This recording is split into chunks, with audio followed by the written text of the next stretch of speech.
Hey everyone, today we're going to be checking out the Navigator T66 Liteway Travel Bag from Tomtoc. And the original version of this bag has been one of my top recommendations for anyone who's looking for a reliable carry-on friendly travel bag that's not going to completely break the bank. It offers a pretty good feature set, decent quality, and so I was excited to see the company come out with new versions of the bag with some new fabrics, colors, and also a new size. And in this video, I'm going to be talking about what it's been like to test these over the past couple of weeks. I'll show you how I've loaded them out, walk through all the features, and I'll also talk about how they compare to some of the other similar bags that are currently on the market. Before jumping into the video, if you're new here, welcome. My name is Danny, and on this channel, we love reviewing popular travel and everyday carry gear. If you like these types of videos and you'd be interested in seeing more, please consider subscribing as it helps the channel out a lot. So with all that being said, let's go ahead and jump in. Since the look and features of both bags are pretty much the same, I'm gonna have one in frame here to make things easier to see, but I'll throw up side-by-side shots throughout the video to give a sense of the differences in the sizes. And so I have the 40 liter in front of me here. It's in the olive colorway, which I'm a big fan of. And the design and the style are very similar to the previous version of the Navigator that I had on the channel. And so it's got a pretty modern appearance with a little bit of a functional vibe with the compression straps that it includes, but still something that feels like it's gonna blend in well into a lot of different environments, great for all sorts of travel. And then as far as the materials, this is the lightweight version of the bag that I have. So it's got kind of this ripstop fabric. I believe that it might be a polyester, and it's a little more flexible and lighter than the rugged kind of nylon that was on the previous version that I had.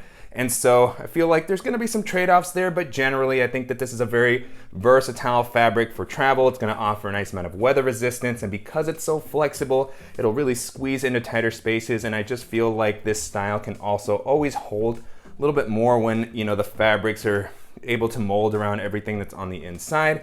And then beyond that, you have some really premium components all throughout, including some very smooth working YKK zippers. Continuing along the outside of the bag, you're gonna have compression straps on both sides.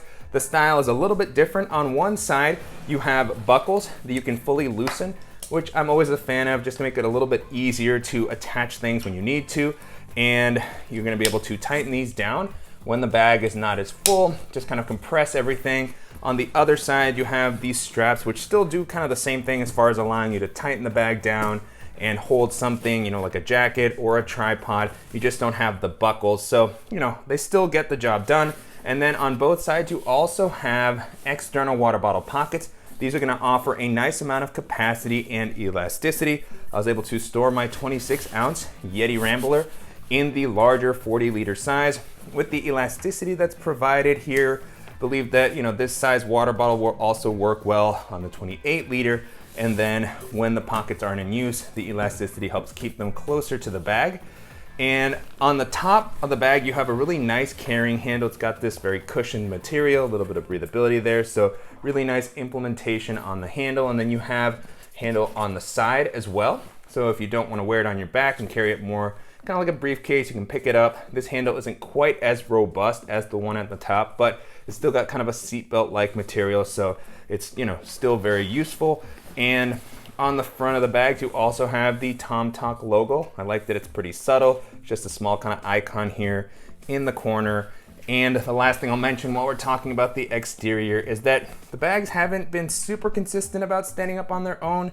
They can when they're loaded out, you know, and the weight is evenly distributed, but they have had a tendency to lean forward when I've stood them up. Moving into the capacity, the bag is offered in a 28 and 40 liter size. I think this is a good range to offer as it seems to cover a lot of different situations. Both of these will work well as a carry-on bag. This is the type of bag that I'd be comfortable taking onto pretty much any airline and storing in an overhead storage compartment. The larger 40 liter size is the option that I would use for longer one bag travel if I'm just taking one bag.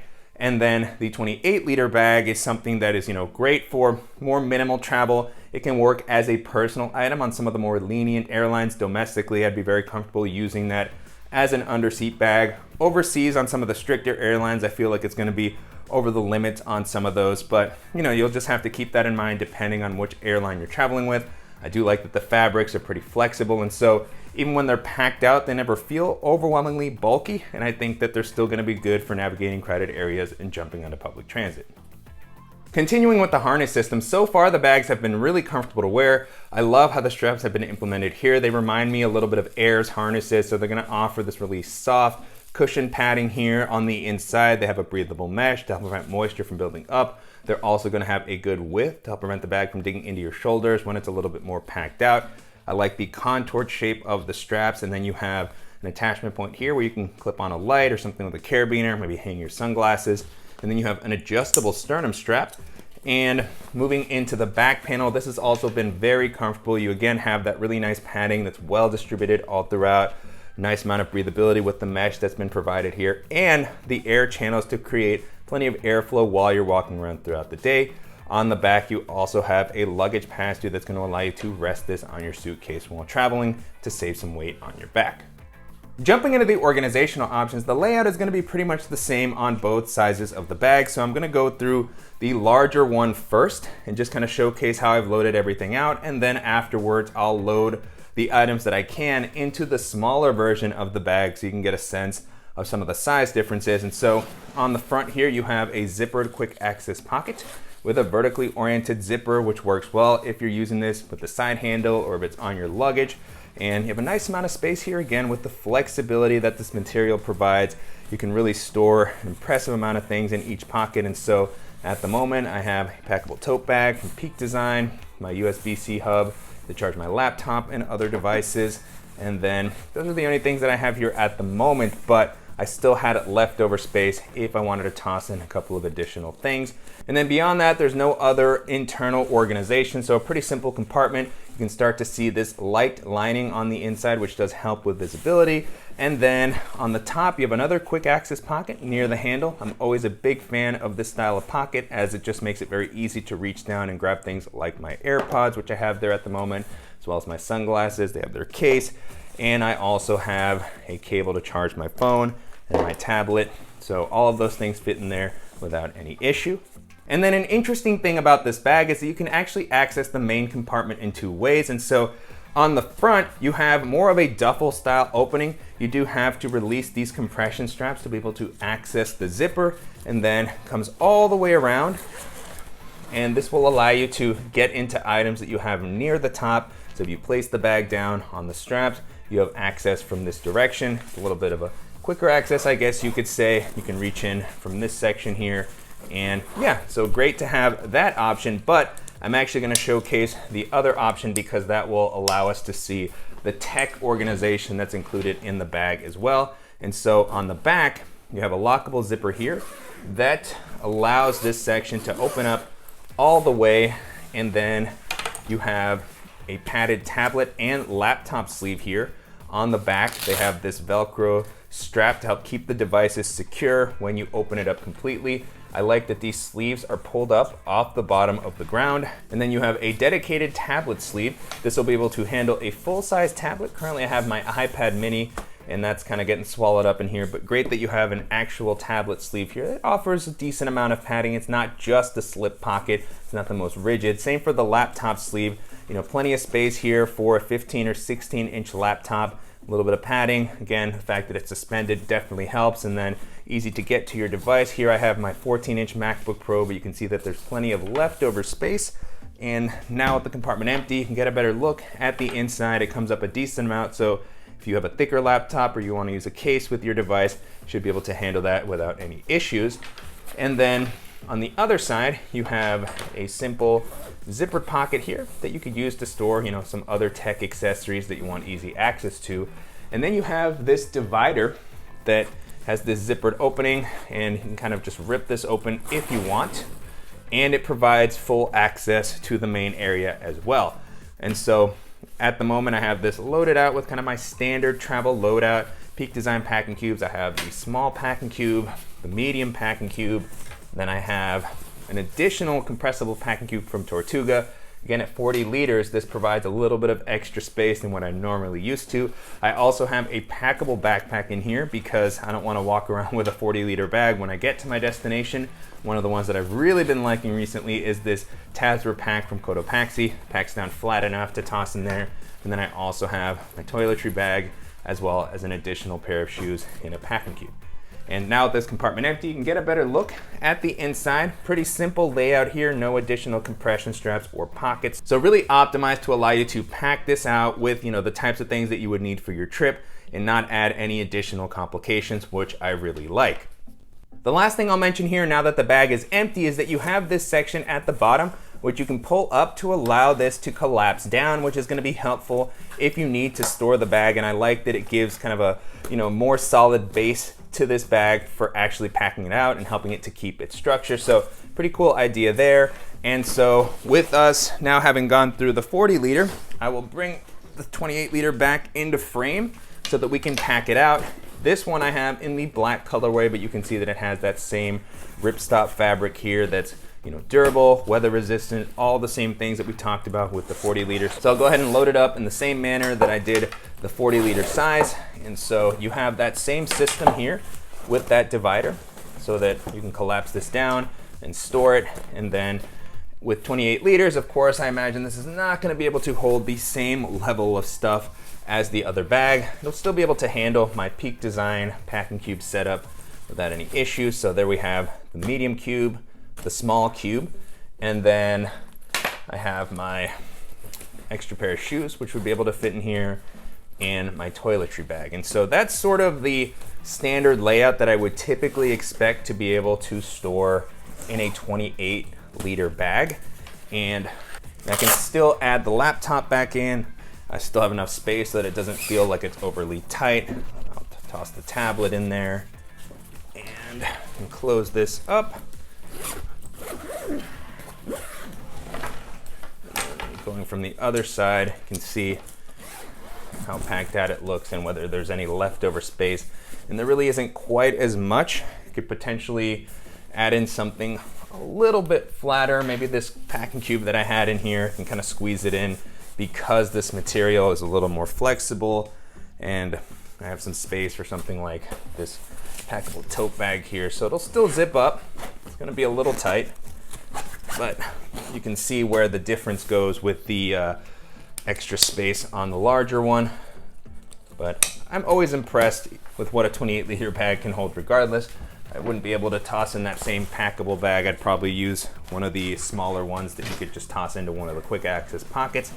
And then at the top, you still have the quick access pocket that can handle my sunglasses as well as the AirPods. But everything starts to feel a little tighter because of how much I packed this main area. So the top pocket, this front pocket, it just doesn't feel as spacious as the 40 liter did, which makes sense. You can see that these items are now kind of pressing up there, and so it all just feels a little bit tighter, even when I loosen the compression straps. But this is still pretty impressive for a bag that looks substantially smaller than the 40 liter size.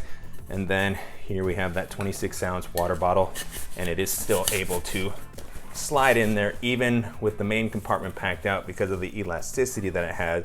This is probably the limit of how big of a water bottle I would add in the 28 liter size, but great that it can handle that, or anything smaller, an umbrella will be able to go in there no problem. And so 28 liters still going to be very, very versatile, particularly if you're not packing quite as much, or if you're pairing this with another kind of roller bag or something like that. I think this is going to be a great option. And so, I really like the layout and the features offered in both sizes of the bag, the colors that are available. I think the new material is going to be really cool for people that are looking for something that's more flexible and still offers a nice amount of durability, maybe some weight savings. And so if you're looking for functional travel bags that are going to offer a versatile capacity, comfortable carry, and that are also going to come in the $100 price range, then I think these are going to be some great options to take a look at.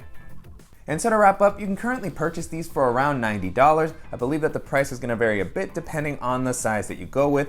And although that's still an investment, to me it feels like a pretty reasonable price considering the features and the build quality that they have to offer, and they're going to compare well against some of the other similar bags in these price ranges.